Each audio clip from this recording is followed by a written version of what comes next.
Hi guys, this is Milena, and today we're going to talk about success. But before we start, I would like you to answer the question for yourself.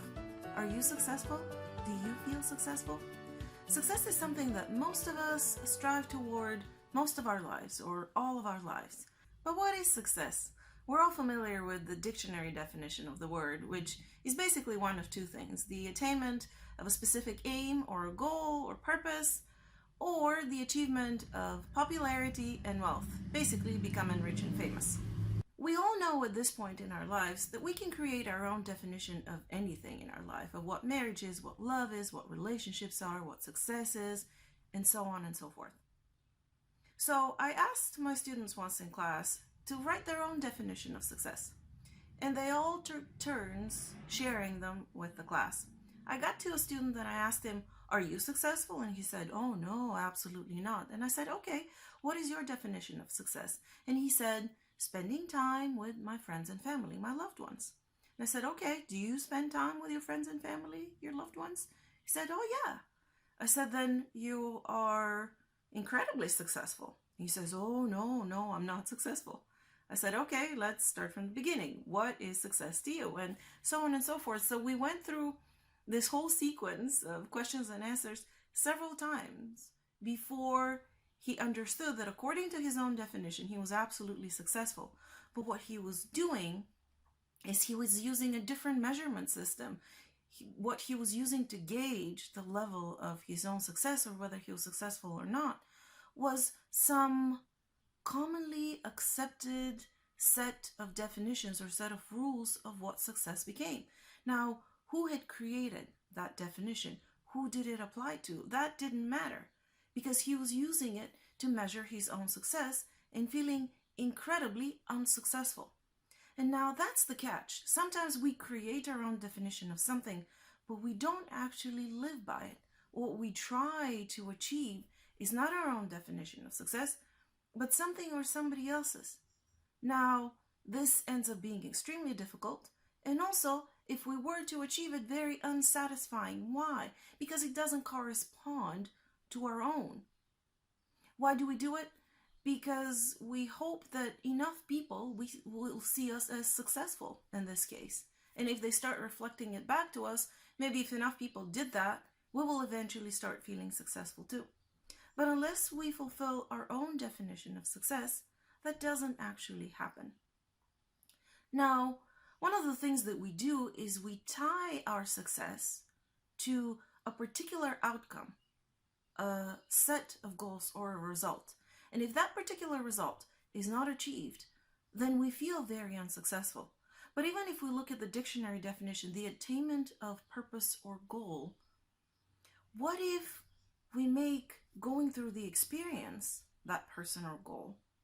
And then that end result, that end outcome that we're looking for, is just the thing that ensures we go through that experience, because otherwise we might not. In this case, we go through the experience, and no matter what the result is, we are extremely successful. What if we make that our aim, our purpose, to go through the experience? What if that was the aim and the purpose to begin with? I had an interesting conversation once with a loved one who was feeling a little bit envious of a friend of mine who, in her mind, had achieved a lot, had been successful, and I, the person that she loved, wasn't. Now here I could have gone into feeling, oh, she doesn't love me, she doesn't think I'm successful, blah, blah, blah. But I became really, really curious. Why was it that she didn't see me as successful? And I started asking more questions. And it's because my friend had achieved her dream for me, what she thought would make me successful in her eyes. And I had an aha moment, because I had the realization that every single person's idea of their own and the success of others was very different.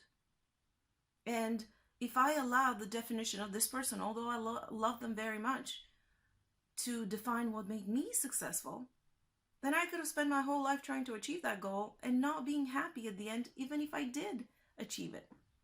All I did in this case was assure her that I felt as successful as I had ever been and as happy as I had ever been, and that that particular goal was not something that I really wanted to achieve, and that I could have done it if I wanted to. You see, that had been her dream, and I didn't even know about it. Now, we can do that. We can outsource our own idea of success to others, no matter who those people are, someone that we love, somebody who loves us, or other people, or some unknown entity such as, culture or community, society, and all of that. Or we can be our own bosses, and we can determine what it is that allows us to feel successful.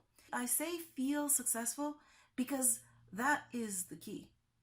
It's not about achieving a particular goal or not, getting to a certain point or not. What we actually want at the end of the day is to get the feeling, to feel successful. And that is something that we can cultivate right here, right now, without achieving anything. We can turn absolutely anything into success. What if we are extremely successful simply because we're here and we exist? I dare to say that that is the biggest success that we aimed for.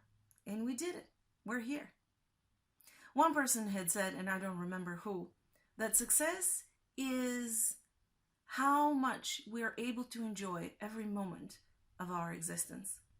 Another possible definition of success is how okay we're willing to be, no matter what happens around us.